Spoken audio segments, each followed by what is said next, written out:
Let's go, man. I can't wait to be the king, cause I'm getting kinda curious by the mystery it brings of the life of a king. It could be so menacing, but then again, I say it is never one of the scenes, man. I'm flying his eyes, I'm hot on the bottom. And of course, the best is talking mess, cause they don't want nada. Wanna recognize me as a big enchilada, getting a lot of it, and singing the Kuna.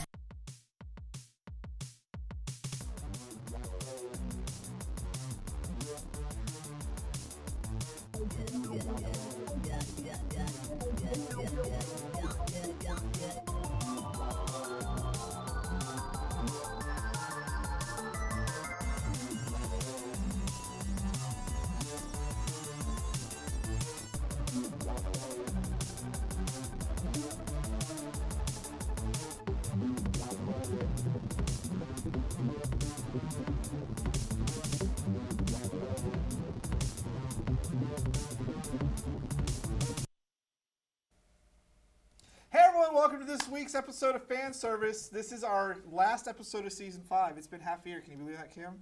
I actually retweeted one of my, when I started, it was like 2 years ago. ago. That much time has passed. But it goes by so fast when you do a live show every week. And then I learned this week we have such an amazing crew because no one does live TV because it's so complicated to do. Like, I have a friend that's pitching a show to PBS. She wants to do live. Like, no, we're not doing live. No one can handle it. She's like, we do it all the time. So I've been learning a lot about doing live TV and how much it takes to do it because it's no mistake, you know that. We've had lights go out. We've showed cat videos for a whole episode because the computer didn't work. There are mistakes. That's our highest rated show ever.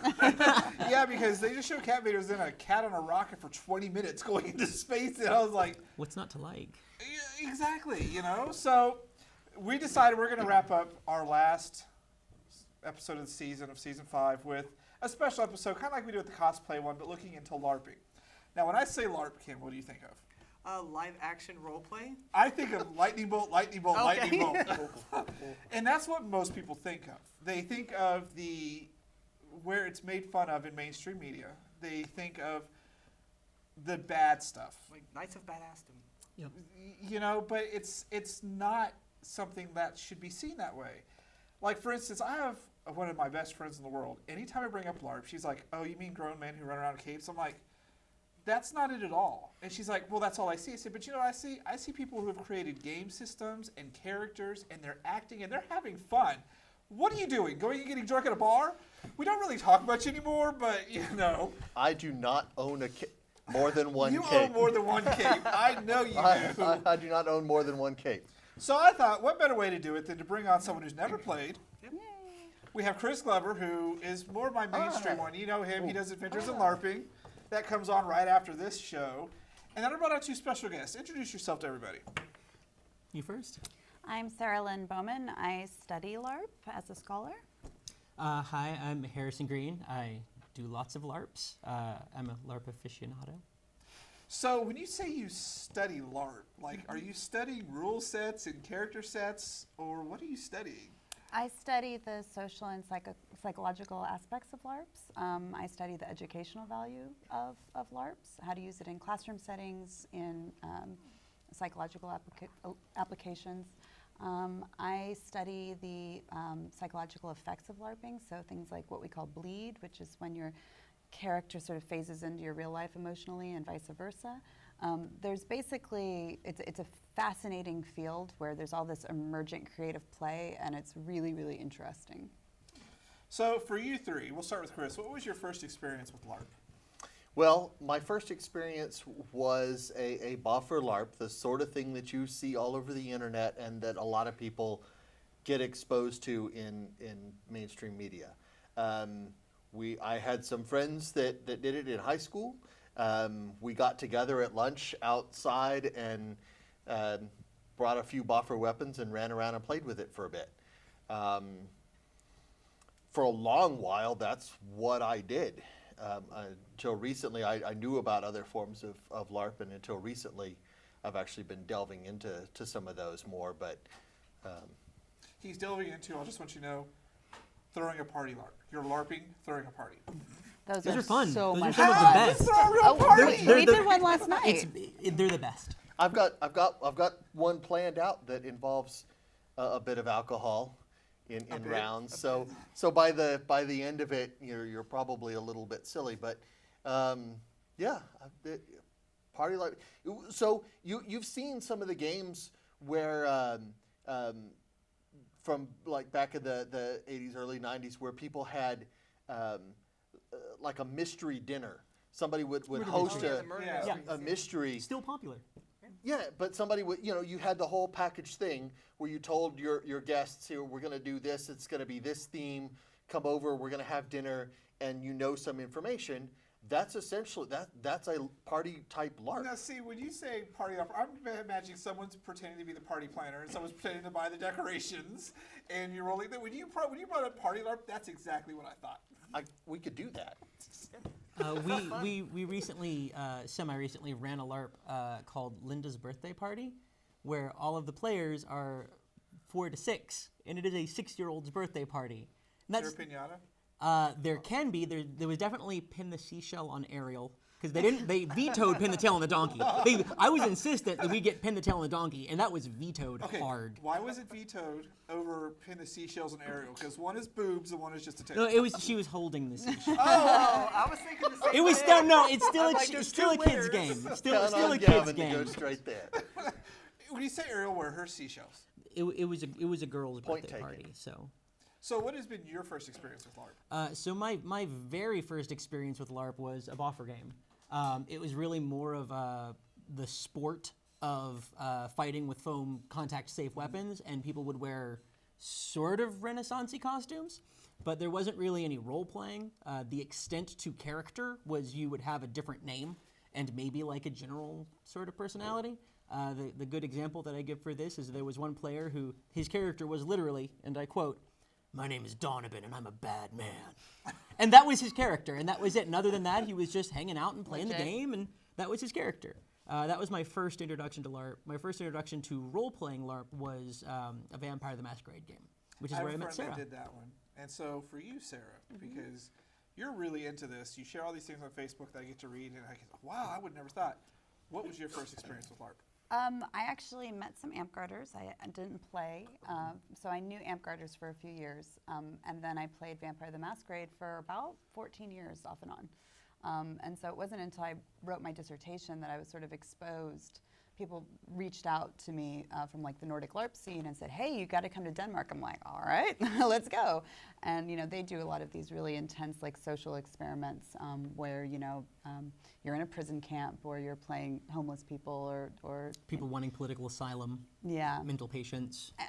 But more recently, they've been trying to sort of wed fantasy style back with the Nordic LARP style. So the College of Wizardry LARP has been very popular, and we just got to play New World Magischola, which is the US version of that. So we actually literally just got back from Wizard School like 2 days ago. We were there for about 2 weeks. Did you get to graduate wizard school? No, it was just the first 3 days of Wizard School. So it's like the orientation, getting to know your classmates, the classes that you go to or skip, depending on what sort of college/wizard student you are, and then the what was it, the formal, which is like the first wizard dance And the that house happens cup. each year. Now, is Wizarding School as dramatic as all the young adult novels make it out to be? Yes. Yes. More dramatic. Much more dramatic. Yes. So, I want to get to the Nordic LARP later on in the show. We'll talk about types of LARP, but Kimberly here has never LARPed. No. So, how would you explain LARPing to a complete noob? I'm glad you asked. A common mistake that people make is they immediately start talking about their characters, which is Or sort the of world or that the they're in. world, which is sort of like talking to someone about a movie that they literally will never be able to see because it was only shown at a movie theater once and it will never be shown again. Or worse yet, like telling a stranger about a dream that you had. Like there's no relevance. So the way that I like to describe LARP to someone is so it's kind of like if you were to cross improv theater with drama therapy and a game. So I'd like that. so it can be in any genre that whatever your favorite thing is. If you have a favorite TV show, you could have a LARP about it. If you have a favorite book, you could have a LARP about it. If you have a favorite painting, you could Or have a LARP about emotion. it. Or emotion. Like We have it's small little games that are just about exploring one type of emotion or one type of so relationship dynamic. it is a genre. It is a very versatile genre. And it's also kind of like if you were to take all of Shakespeare's characters from all of his different plays, take away the scripts and throw them into a room together just to see what happens. So you have a character, but you don't have a script. And that's sort of what LARPing is about, and it can be about absolutely anything. That's how you should describe LARPing. Describe it like that. I Or think just, that's- no, let me try. So, what, She's all here. I'm gonna lay her down. At least Kim didn't get it. That's round 2. so I noticed that you had a picture of yourself as a Vulcan. Are you a Star Trek fan? Yeah. There are Star Trek games that would be super fun I've for been you to play. approached by them. There's one called Starship Valkyrie, which is kind of like a board game. It has all these little moving parts. That one's in California. There was Battlestar Galactica, the game, which was on a massive ship. An actual like decommissioned battleship. Yeah. Wow. Yeah. That's dedication. Yeah, there's a video footage of that. It's pretty amazing. So usually you can ask something that somebody can actually relate to, like whether they've done improv classes in high school or whether they have a particular fandom. That's usually a better approach, or the murder mystery thing. A lot of people have had A lot of exposure people to have done that. But if you just start saying, I play this character who's 15th level and they have these abilities, the That's just people reading are your character sheet. That's all Right. that is. but to them, it's very meaningful. To you, not so much. And so you have to be careful not to put in too much jargon. There's a lot of words that we use that we don't realize that we're using that are alienating to non-LARPers. And so trying to find something to relate to them about is usually the best approach. And it's good that you bring this up because I want to look at people who want to start LARPing. We kind of jumped in as a group into a game not too long ago where we had an agenda when we didn't really fully understand the whole game, but if we would have done what we were planning on doing, we probably would have caused a crisis because, as you said earlier, some people get really too involved in it. And he was going to be our first target, and apparently it turns out he was really too involved and going to go back. So, understanding there's pitfalls to new players going in, and there's a way you have to act and behave. What is the best way to approach LARPing as a new person? Well, I think that you have to be careful what kind of LARPing you're talking about, because right now you're talking about campaign play where you had an ongoing storyline. So if you would have done what you were going to do, then you might have destabilized the entire government, if I remember correctly. So that might have been a little problematic. There's still plans. Because people have to live in this world continually. It's not just like, woohoo, we're done, Or whereas reset button. if it's a one-shot game, then you could potentially do that and then let whoever clean up the consequences later, right? So it kind of depends on the experience, but setting expectations ahead of time is really important. So this is a realism game. Would your character really do that under these circumstances? That might be a good way to frame that, because that game in particular, we're talking about Planetfall, which is the sorry to out you, but No, it's we love it. It's an amazing game system, but we didn't fully understand it the first time we went there because we were filming and we were doing all sorts of other stuff. Yeah. But yeah, you're right. There's a way to go into it, but not a lot of people understand there's a way to go into something. So every LARP and every LARP culture has its own sort of like social contract of like how you play this game. And the best way to find out is to sort of ask. Like there are some LARPs where you're expected to be in your character the entire time that you're there, except for like these specific moments or these specific places. And there are some LARPs where you will be in character for some of the time and you'll just be having fun with your friends the rest of the time, and that's totally fine.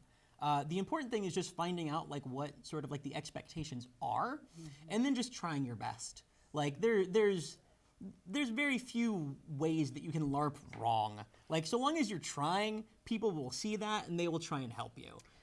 It just depends on what sort of game you're playing. Yeah, definitely go into it learning some about the game itself and maybe asking some of the players what has happened prior to now, so maybe you have a little bit of background. I would say if you go into it though, where you guys went into it with a player-driven or instead of a character-driven thought of what you want to do, go into it more with what you want to play as opposed to what you want to do. So instead of going in with a plan, this is the sort of thing I want to accomplish, go in with a plan, this is how the character I want to play, and then see what happens and roll with it from there. I think you'd probably end up with a far different experience. that's a really interesting point, because it's not a movie, where your character has a straight plot line. In fact, most of the plans that you make ahead of time are just going to be thrown out the window the minute that you walk into game.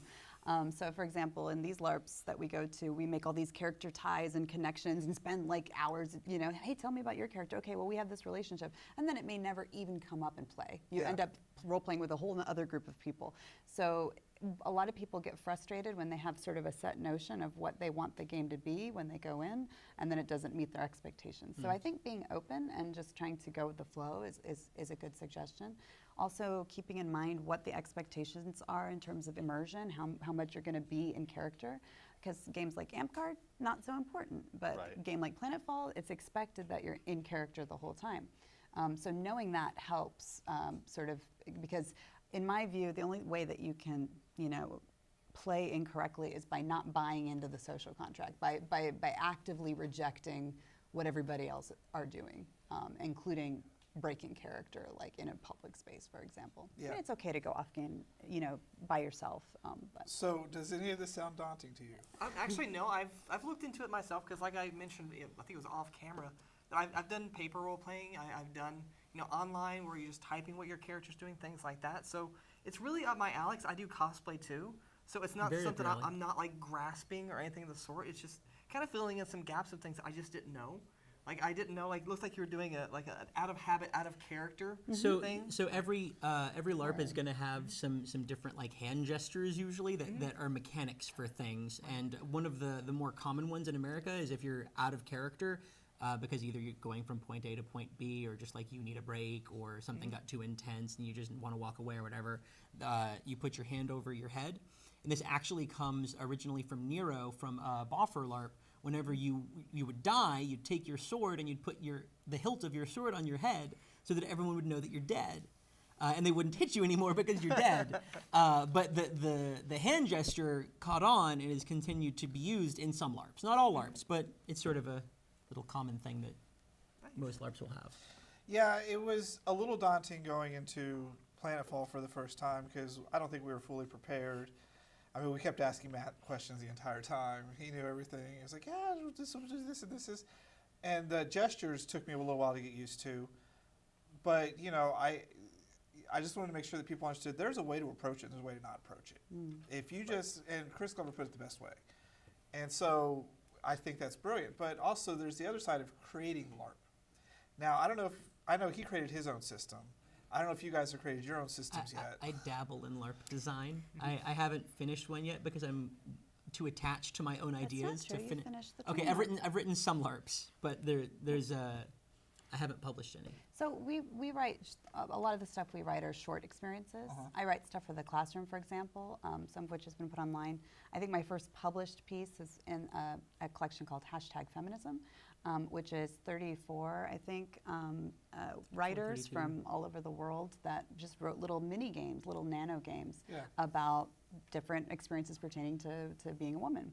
And so I wrote one about women aging in the music industry and how they're treated at various parts of their lives. And this is only like a 45-minute experience, but it's something that gives you a little glimpse into the way society views people.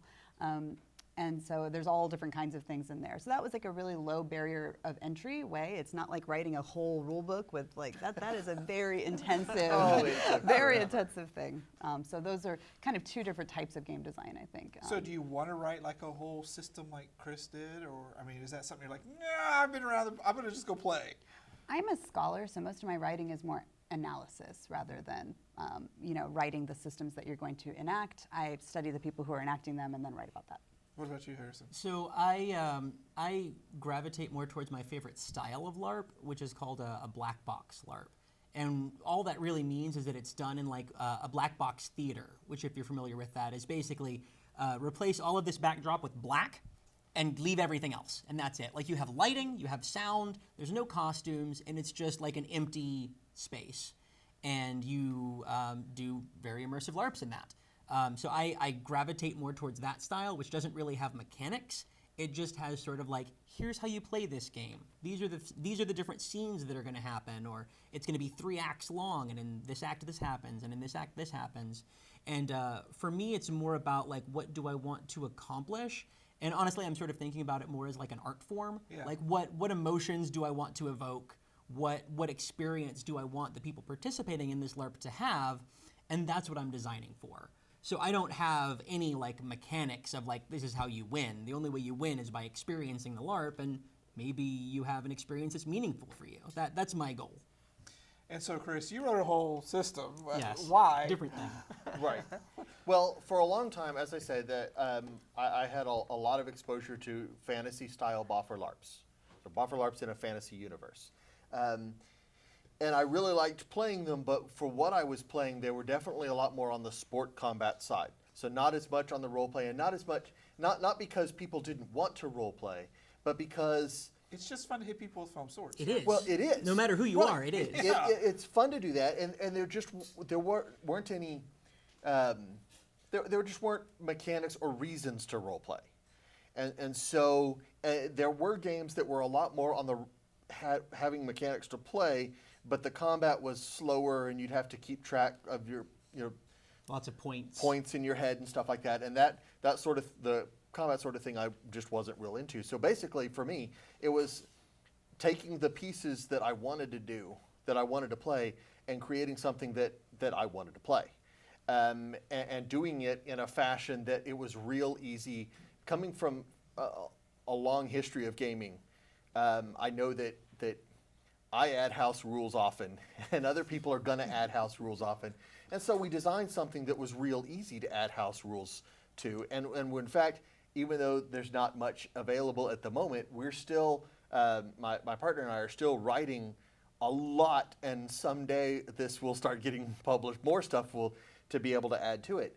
That's not to say that that's the only thing that I've done. I've started writing some of the party games and things like that, and I'll probably, my long-term goal is to try my hand at a wide variety of things. So I'm sure there will be other stuff written, but for the most part, it's just trying to find something that I wanted to play, and I figure while we're doing it, we might as well make it more widely available and see if we can make some money on the side.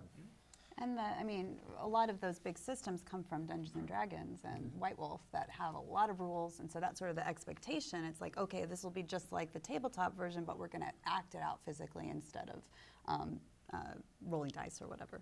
So. Yeah, I imagine creating it's got to be a Herculean task because you've got to, come up with all the variables and ifs, ands, or what's going to happen. Depends on what you're making. Yeah, were you the one who ran the underwater board game for our 8-bit salute? Yes, yeah, Dread. Yeah, I had no idea that there's board game aspects included as well. I mean, we love playing board games, but I would never imagine mixing that with something. So like that was a tabletop game, but you could very easily make like a party LARP where so Dread was basically, it's a tabletop thriller game where you use a Jenga tower. And that causes suspense because anytime you have to do something dangerous, you have to pull a block, which makes your heart, like if you're anything like me, like gets your heart rate up a little bit and makes you really nervous and tense, which sort of amps up the anxiety of the game. But you could very easily do a party game where like if you need to do something, there's a Jenga tower. I'm going gonna to go ask that girl to dance. And you have to pull a little block and see what happens. Oh, And wouldn't it be sad if you went to ask a girl to dance and it just collapsed? Yeah. on yeah, you? that's But that would be you awesome. You got That would wasted be- drunk and you're out of the party. That now. would be- At which Yeah. point, how do you as a character now feel? Yeah. And you still end up with nothing, no winning or losing, but you still end up with some experience of the game. And if that happened, yeah, that'd be terrible. But at the same time, it's a completely different way of It's a different story. playing the game and a different story that it could be. Yeah, I think I would kind of default back to something I learned in high school. Like if you're asking a girl to dance and she says no, you go, no, I said you look fat in those pants. And then you walk away. That way you're kind of recovering a little bit. And Dating tips from Kim coming soon to Fanservice every week. We're in the wrong show, clearly. yeah. Well, one of the other things that I found interesting just from talking is you talk about all these different themes, but fantasy is the predominant theme. Why do you think that is? It's easy. Is it I really wouldn't easy? say It's easy. familiar. Costuming-wise, it's not easier. Okay, well, but to a point. I mean, there's enough, especially now you've got enough emphasis on Ren Fair type stuff that there's costuming around that could be obtainable easily. Mm-hmm. The set pieces essentially are incredibly easy. You go out to a park, it looks like you're in a fantasy world.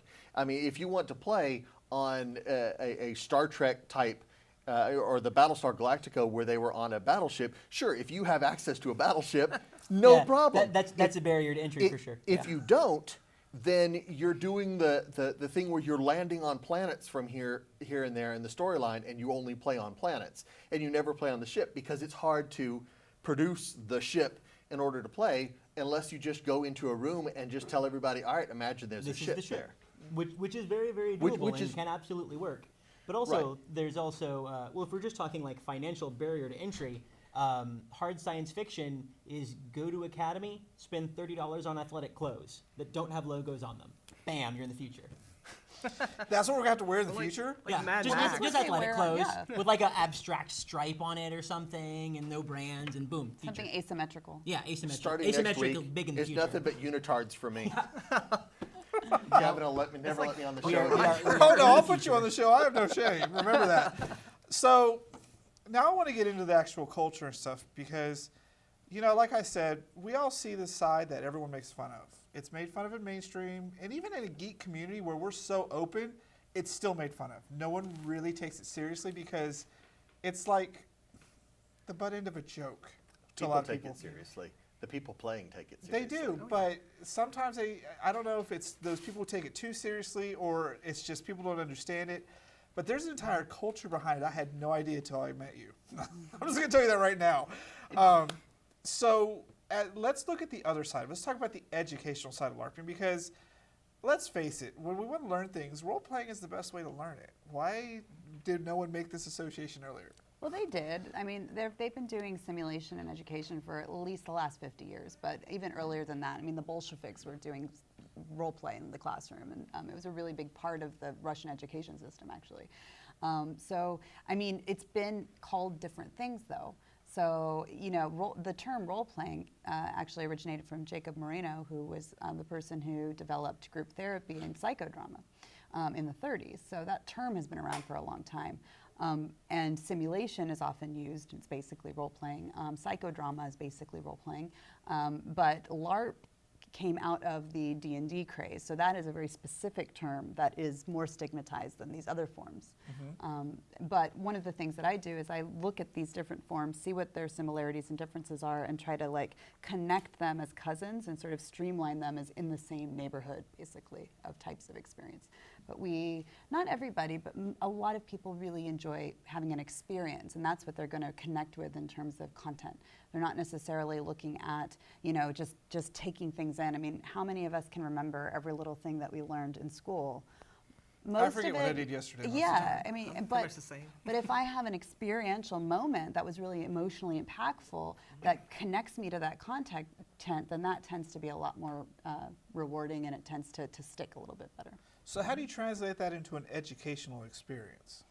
Well, for example, I teach a humanities class at Austin Community College, and the one that I just wrote is I had them playing different sides of the Reformation. So I had 5 different people up there. I had the Pope, I had Henry VIII, I had the Anabaptist guy, and I had Martin Luther, and the students played parts of the citizenry, so the peasant class, the cleric class, the merchant class, etc.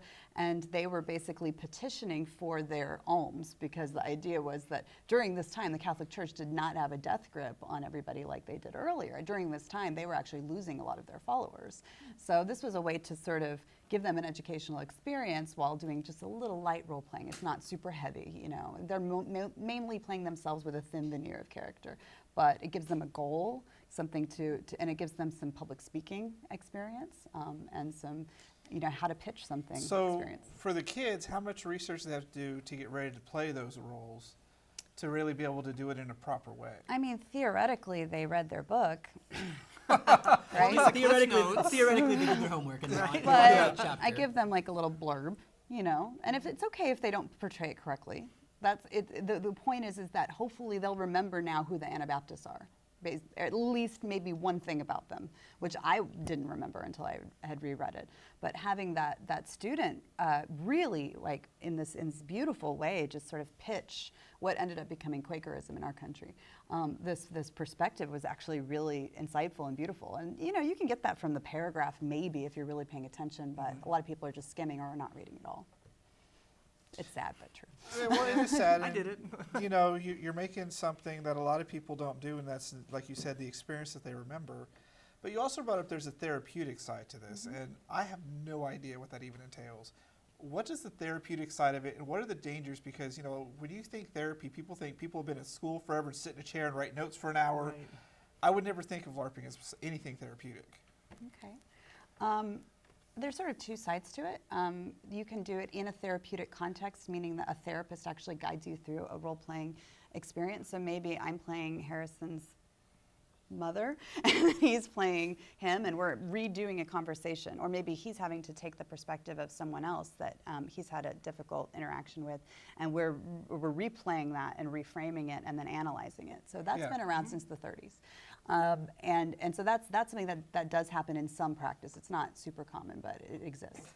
But then there's a lot of people that play with their own emotional content in games, and that can be personally therapeutic. It doesn't mean it's therapy in the sense that you have a trained professional that's helping you through it, but you have people that are LARP professionals for the most part that have been doing this for a long time that know how to push emotional experiences. And what we're learning is how to make those spaces more safe. So how to make it so that people can opt out if they're feeling overwhelmed, how to make it so that people can check in with each other. This weekend we practiced the OK symbol that Aaron Vanek and Kirsten Haglett from California came up with that was used in New World Magischola, which is where I say, "Are you okay?" And this is, I don't have to say anything. And then he can either say, and if it's that, then, you know, if he was crying for real, hardcore, and several of us had to come up. And I was going like this. He was 'Cause loving it. It was great. I was It was in super a into good my place. character. Yeah. I mean, he was just bawling, and he's like, so that's the moment that you want, right? But when they're bawling and they're doing this, That was like, a okay. very intense moment for me, and because of all of the safety structure, I was able to have such an intense moment and feel comfortable doing that. And everyone else knew about this safety structure too, so it wasn't like they were at risk of experiencing my trauma. Or I think that's sort of like the fear that you're sort of getting at, is like we're delving into stuff that we're not professionals. That's sort of like, I don't know. Well, but when you say LARPing and therapy in the general public, people don't get it. I look at it like Lars and the Real Girl. It's a safe environment to kind of get used to something so that you can evolve. Like, let's say you have someone who's such an introvert that they can't even go outside, but then they kind of establish themselves and get out there and start playing in a game where they can learn the social skills. Yep. I'm LARPing that's someone absolutely who's true. comfortable being on live TV right now. I'm Yeah. actually not comfortable being on So- live TV at all, but I'm playing one on TV. Well, you know, you can just imagine we're not live. I should have told you we were live, but yeah. So I find it interesting that, you know, it's a way to help people deal with other problems in a safer way with people Very much who so. aren't aggressive and aren't. I mean, for me, the world's black and white. You're smart if no better. You're smart to get over it. That's not working for everybody. You know, it Right. drives people around me crazy because I'm like, I'm just not going to do it. I don't want to do it. You're a grown man. You don't have to be feeling this way. So I approach things with a much more harsher edge. Drives Phil crazy. I know that. Drives both these people right here crazy. But I like the idea that you could go and you had this amazing experience at the school. You want to tell people why? It's a big question. Yeah, it's a big question. Well, so this is sort of that thing that I told you not to do when you describe what LARP is, because like there has to be a little. So I was playing basically a social justice warrior, someone that was very focused on equality and like righting social wrongs. And I had this moment where I was given like an option, and there was like the safe thing to do and the right thing to do. And at that moment, I froze. My character froze, and he didn't do the right thing. He did the safe thing, and that ate him up inside really, really hard.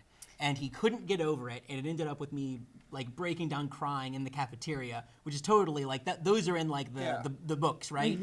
Actually, it's usually in the bathroom in a stall by yourself. Well, I couldn't get there. I had my tray. I sat down. I looked at my food. I wasn't hungry, and then I just started crying.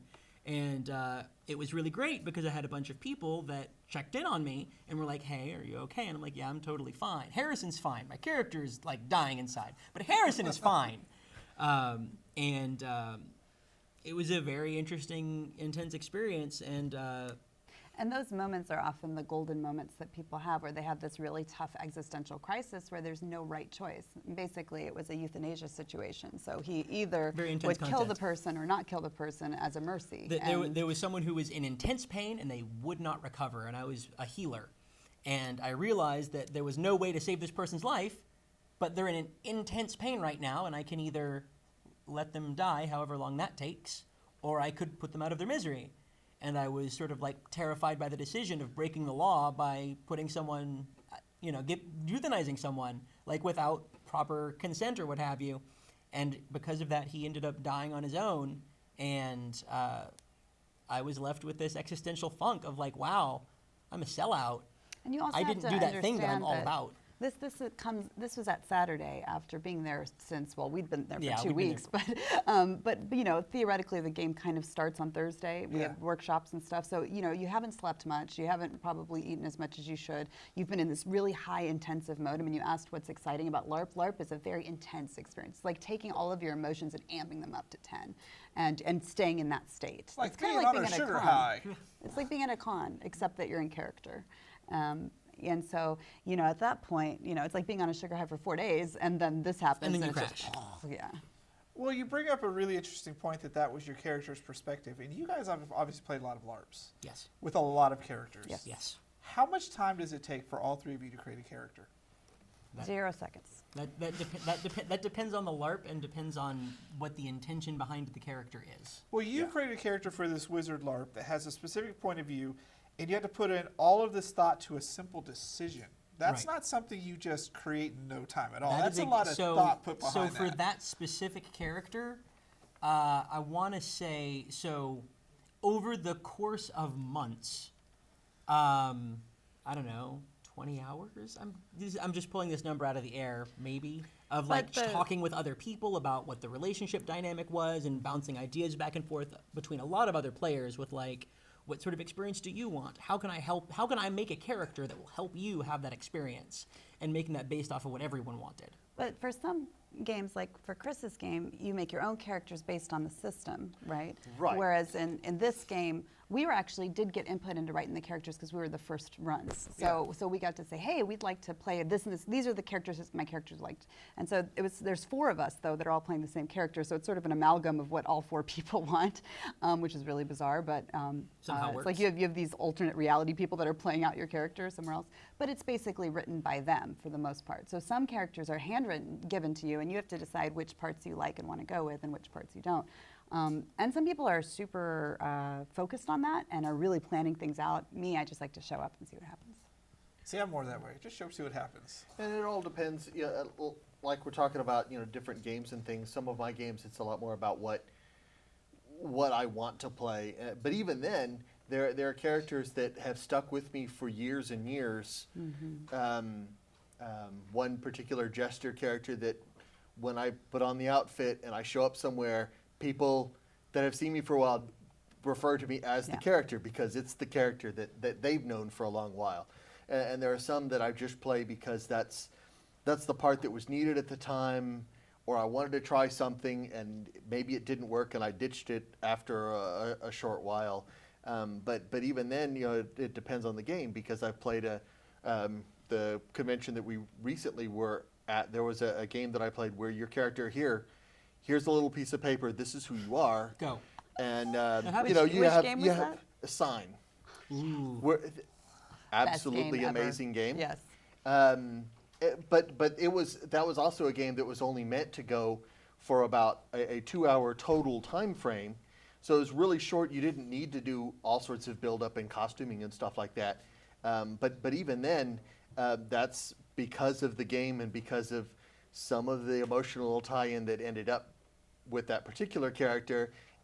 I don't even remember the character's name, but I remember more about the character. I remember who the character was, and it's one of those characters that I can always tie in and back to. But it was all of, here it is, and That and 3 minutes to Just read. to give you a little context, sign is about deaf children in Nicaragua who develop their own language. So you develop your own sign language over the Right. course of 2 hours. That being said, last night, one of our friends, Rebecca Rycroft, wrote a party LARP, and we made our characters in like 5 minutes. We were And then parrots. we just played. We were failure pirates. Failed pirates. Failed pirates. We were bad. We were, Failed We were pirates. pirates that were not good at being pirates. I like that. So It was really fun. It was awesome. we could play that game easy. We can play it right now. I mean, it's really easy. So when you talk about characters, one of the things you had said earlier is there are some people who really get lost in the game and the system. I don't know if I said that. I think you said that. I think you said that. Did I say that? You said that. You said that. Okay. That's an assumption that a lot of people have. I wouldn't say people get lost. I think people get absorbed and they get interested and they get focused. But I don't think anybody loses themselves in the game. They have an emotional experience. They have a cathartic experience, and sometimes it can be take a while to transition back to reality. But it doesn't mean that they're incapable of it. And I think that's a common misunderstanding about LARP. So you're always there's never a point in LARPing where you are just that character. That doesn't actually happen. It sort of feels like it happens, but it doesn't. And the very easy proof of that is during that moment that we were talking about where I was bawling in the cafeteria, people were going like this to me, which is an out-of-character gesture that means, hey, Harrison, is Harrison okay?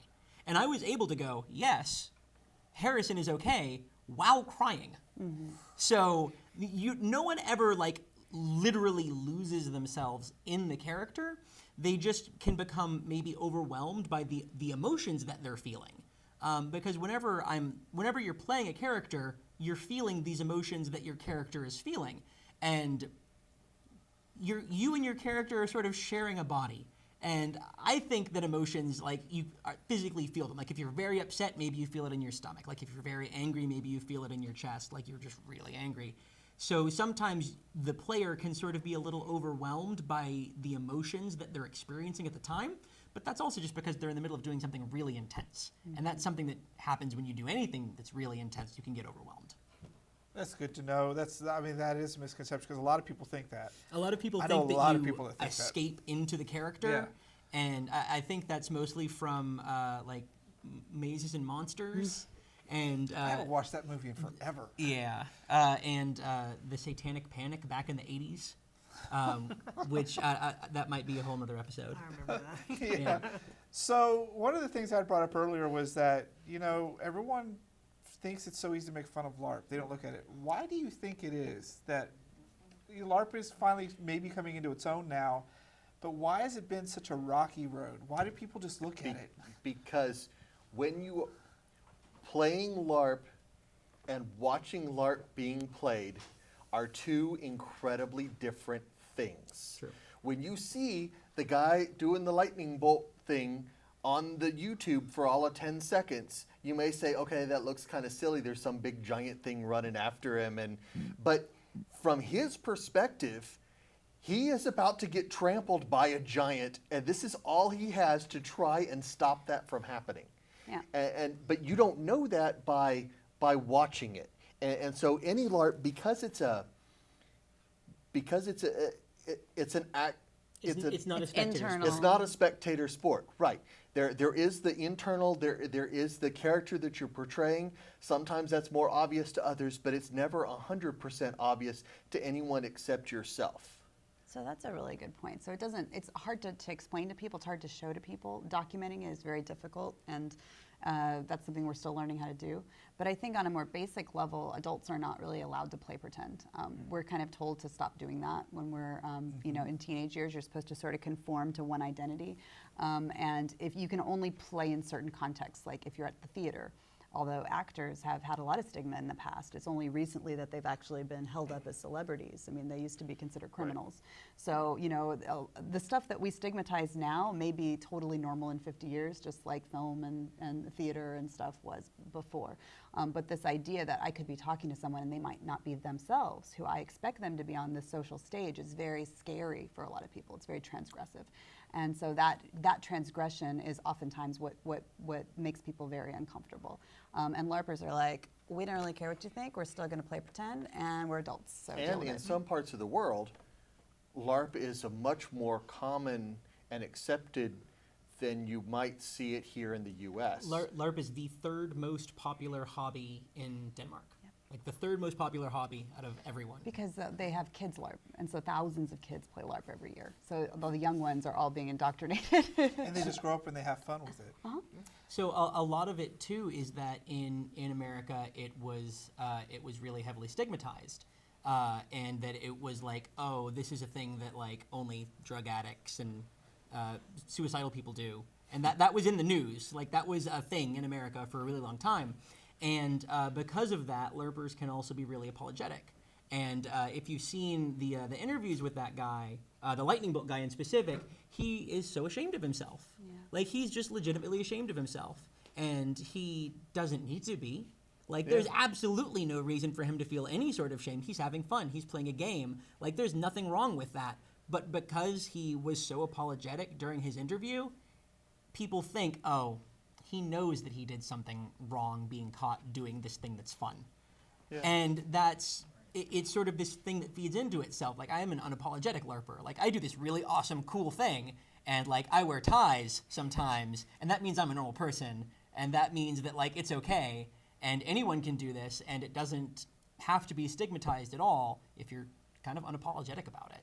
There was a point where even like arcade games and video games were just a little kid thing, or cartoons were just a little kid thing. And now look at this show where we are adults and I'm often wearing a tie. talk This is about. proof that I'm an adult. We You have just your own had, show where you talk about it. but we just had someone whose side hip hop career is about cartoons and video games on this show as an adult. And you know, there was a point in time where that would be unheard of. So, as everything goes more mainstream, there's always a downside to it. What do you think the downside to LARPing going more mainstream would be? I don't think there is one.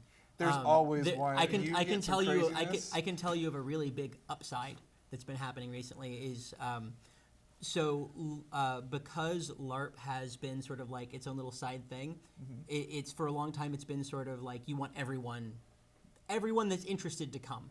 And that sometimes means people that don't respect the game, that don't respect the players, like people that just aren't nice people, but because you need 30 people to play this LARP, you'll let that one person come. And because it's getting so much more popular, we don't need to do that anymore. LARP used to be, LARP is making a transition right now from an inclusive culture to a progressive culture. And what that means is an inclusive culture makes sure that everyone is invited no matter what. Even if they're a jerk, like even if there's even if someone they that, harass even someone. if they harass someone, they get to be there, and that's not really what we're doing anymore. We're becoming a progressive culture where people are welcome, but not everyone. Like we're not like we don't want to welcome bigots. Like we don't want to welcome like people that are going to sexually harass players. Like we just straight up no one wants that. And because it's more mainstream, we can say, you know what, go someplace else. But I will say though that the one I will agree with these points that it is becoming a lot more mainstream. We have this capability now. The one thing to keep in mind though is that the people that have been playing for a while and understand this have this capability. And so what you may see is that as it becomes bigger thing, and you have people that assemble from other places, hey, I've heard about this LARP, but nobody has a lot of experience, they're going to have to learn what others of us have learned for themselves. And so from that standpoint, you are going to have pockets that try to do it themselves and make some of the mistakes and things that we have over time tried to correct. But that's been going on since the beginning, and Sure. actually because of the internet and because of the documentation tradition that's starting in publishing, people are actually learning a lot more from each other. I mean, this New World Magic School is the result of Polish and Danish LARPers making one in Poland based on experiences that they've had in their LARP cultures and then bringing it to America. I mean, that's amazing, the cross-cultural connections. And then a bunch of people from their various boffer traditions and stuff went and played it. So now they're bringing that back to their tradition. So it's actually really an exciting time right now. And hopefully there will be less reinventing of the wheel because of that. Oh, I completely agree about that. I just think that, yeah, with anything, you're going to have the little pockets here and there. It's just someone came up to me the other day at work and said, hey, I understand you know some about LARP. I've been wanting to do that. I said, well, you happen to be right here in Central Texas, where you've got your pick of just about everything that you want. There's a lot. And I started listing things off, and she'd lived here for years, had no idea the depths that the things that she could get into. Which is good that she's got a bunch of avenues open. And it's good that we're trying to push that out and trying to get ahead of things. I still think that you're going to find pockets here and there. And so as the LARP culture itself grows, as some of us are kind of the Old guard. the old guard guard, of American LARP, it becomes a little more important for us to be able to reach out and give encouragement where we can. So, Kimberly, now that you've seen and heard all the sides of LARPing, what are your thoughts? I still would like to try it, to be honest, because I do like all of the things that I mentioned earlier. I'm not sure if I can jump that bridge to actually, instead of going, roll the dice like we've got here in front and go, you know what, I'm going to attack by doing this and then that, and then bridge it to me actually trying it. Can I make a suggestion? Go for it. There's a lot of LARPs that have a really low barrier to entry, and you should probably try one of those first, like a 2-hour-long LARP. Okay. That way, there's not a lot of commitment. Maybe there are lots of LARPs where you don't even need a costume necessarily, so there's like no barrier I don't to think entry. costumes are a problem. Trust me. I'm just with saying. Me, there's always a need for Okay, a that's fair. costume. I totally get that. Like, look at me, I'm wearing a costume right now. I would suggest that you start off with a LARP that has a really low barrier to entry, like a parlor LARP or one of the new free-form style of LARPs. Maybe even you could try one of the #feminism LARPs that, like, at max are an hour. At And that way minimum, you just like 5 sort of minutes. you sort of like dip your toe in and get a feel for it. And then there are also LARPs that are all weekend long, and those are a much bigger investment, and you don't have to start off there if you don't want to. One that I would suggest that was actually written with new players in mind is called Unheroes. Okay. And it's about you're all yourselves and you're hanging out and having dinner, but then you slowly realize that you're actually superheroes from another dimension. And this is like a 2-hour little game. We and totally need to play that one, guys. We 4th went of July, We done. played that one in a in the Embassy Suites. Yeah, the Embassy Suites restaurant. We just like, oh, okay, well, we're going to be doing something weird over here in the corner. Just ignore us. They're No, like, we don't whatever. want to give people warning when we go to the restaurants. They just got to pick up and move tables. So it's been an amazing time talking to you guys about it. I'm so glad that we got to have you in the studio finally to really just go into all of this. Where can people find out more about you online? I have a website, sarahlynbowman.com. I'm on Facebook pretty regularly. I would suggest we have a Facebook group called the Austin LARP Meetup. And once a month, we meet up at a restaurant called Big Daddy's. And we talk about all sorts of different LARP topics for the purpose of just having the discussion, learning a little bit, coming up with new ideas. It's a very welcoming environment, so if you just want to learn more about LARP, happening like in the local area, Austin LARP Meetup to find out when our events are. Show up, takes 2 hours, leave if you don't like it. I mean, very low barrier to entry. Eat a burger with an enchilada in it. Or a burger with mac and cheese on it. They have some very Or a strange burger with, burgers there. instead of buns, they literally have grilled cheese sandwiches instead of buns. Sounds like a burger with a side of heart attack. Yeah, it's pretty intense. All right, and Chris, I know they can see your show on Fanboy TV, but what about In your about LARPing stuff? 7 minutes, if you haven't had enough LARP, there's going to be some more on right here. ZPG Games it's online at zpggames.com, and then as well on Facebook at ZPG Games. Adventures in LARPing is coming up next, and all sorts of good stuff there. So that's a wrap for our season 5. I feel kind of sad to let it go by. Everyone wants to come in and say hi. I thought we were getting rated. We were totally getting ready. We have some amazing things coming up throughout the rest of the year for season 6. We have a legacy month where we're going to have the Dragon Ball Z voice actors on. We have some Power Rangers coming on. We've got more Are bands. they all gonna? They need to all fight. That's a great episode. We have all sorts of fun things. We have esports teams coming up. We're just gonna kick out season 6 big time hardcore. And I cannot thank Sarah Lynn Bowman and Harrison Greene for coming on. I've been wanting to talk to you forever and a day, just so you know. And Jeffrey's like, she's my best friend. She is. But guys, we're forgetting one thing. Selfie! There we go. Jeffrey is our selfie queen. So Oh, I got dethroned. Oh. Until he- next he season. conceded it. Revenge of the Kim. Yeah, we had an episode where they were literally taking selfies Yeah. every like it was bad. It was There like hundreds of upon selfies. hundreds of show awesome. selfies. Thank you guys again for being on. Keep up the good work. Let's go. I want to play the Unhero LARP in public. I want to play it in a restaurant. We can make this happen. It's like 2 pages long. Yeah, it's it's really not easy. I'll do it. complicated. We need Yeah. to totally do it and just sit out and just Tonight. have some fun. We are going out. Most of them are going out to eat afterwards, so maybe. But yes, that is it. We will see you guys again same time next week. Don't forget, Adventures LARPing is next, and then Eddie Rotten Zombie TV Live. Zombie Life TV Live, I can never say it right, is on after Adventures of LARPing, so we got to get ready for that show. So we'll see you guys next week. Thank you, Jeffrey, for giving me antlers. That's too many lives for zombies. Is that one pre-recorded or? Undead. Is that one pre-recorded or What? how's the Zombie? Adventures of Live- LARPing is the live- pre-recorded, live- but the Zombie TV Live is live. zombie? Yeah. The live zombie That's TV the live. very is- end. Oh, okay. Yeah, it's Zombie weird. Live That- TV Live. It took me a minute to. And It's we're going to see if we can live. kick Live out Zombie because they Recorded like to Live. cuss. Okay. So we'll see you guys next week. Go have fun. See you next week. Hi, Jello. I promised.